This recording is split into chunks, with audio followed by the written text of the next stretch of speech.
Hey guys, welcome back. We got another van set up ready to go. Did a whole new layout on this one with a lot of the same appliances, a lot of the same features, but pretty much just opened up the floor plan a little bit.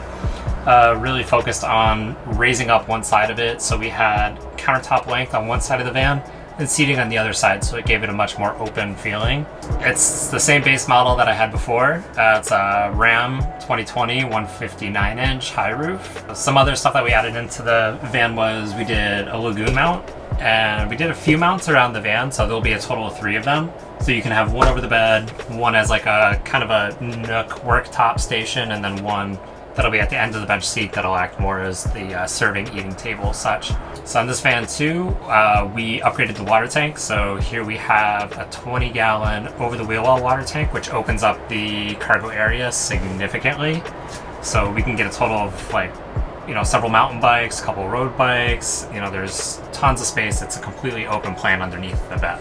And we upgraded the electrical a little bit. So we did a new battery isolator and solar charger combo, which has been working out absolutely great. It reads the batteries super well because we also upgraded to lithium batteries, so it saves tons of weight, tons of space.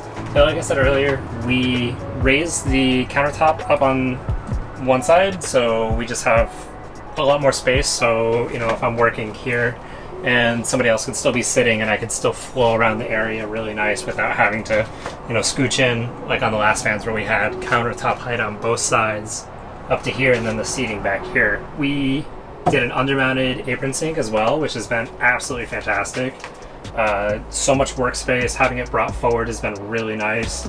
And we went ahead and did our live edge countertops again, which have always looked absolutely stunning and really bring the van to life. It's the same oven as the last one as well, so it's tried and true, hasn't failed me yet, so I'm going to keep sticking with these guys for as long as I can until maybe I get bored and want to check something else out.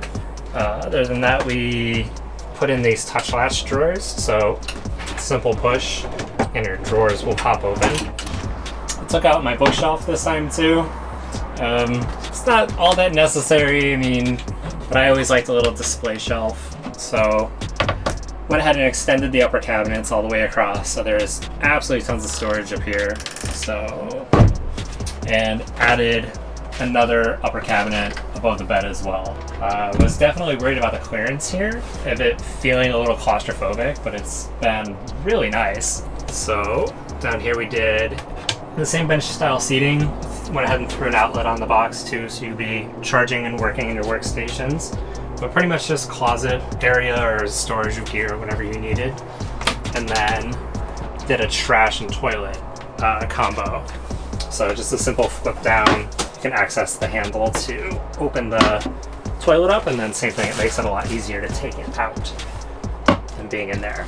And it was the perfect height and all that works out really well. And then up here we did the same fridge, only this is the upgraded one. So it's still the same CFX, only this is the CFX 3. They put like a really nice LED screen on it. It's been super convenient, and there's actually a really good app that comes with it that you can put on your phone, and you can actually see what your temperatures have been doing throughout the day. Tells you how many amps you've been using throughout the day, and even if you were parked somewhere with Wi-Fi, you could even check in on your fridge for whatever reason. On this partition wall, we added the inverter switch, which is always convenient to help save your power. The really nice new battery monitor by Renergy, so you can actually see in real time your voltage, your usage, your battery percentage. It tells you exactly how many amp hours are left in your battery, which is great. So it's got a ton of cool features. Same under cabinet lighting, so our switch for that. The DC USB outlet, so you can always charge your phone or what have you without actually having to have the inverter on. And we did the same water recirculation system as well. And then this button here is a remote that actually turns on the propane tank, so I can only have my gas on when I need it. So if I need it, you can just run it, fire up your oven, and as soon as you're done with your gas, you can turn it off and you're safe. You don't have any gas coming through your propane lines. And lastly, we went ahead and, like I said, redid this recirculation system. So whenever I need my hot water, instead of having to sit here and run through all my water until it gets hot, I have the option that I can just hit this switch here and my hot water tank is on, well, my hot water heater is on. It's dumping all that water that was from my hot line into the tank, so I'm not losing any water. And then I can just simply turn that off and immediately have hot water. So it's really nice to be a little bit conscious on saving water, since even 20 gallons is a lot. It's always nice to save as much as you can.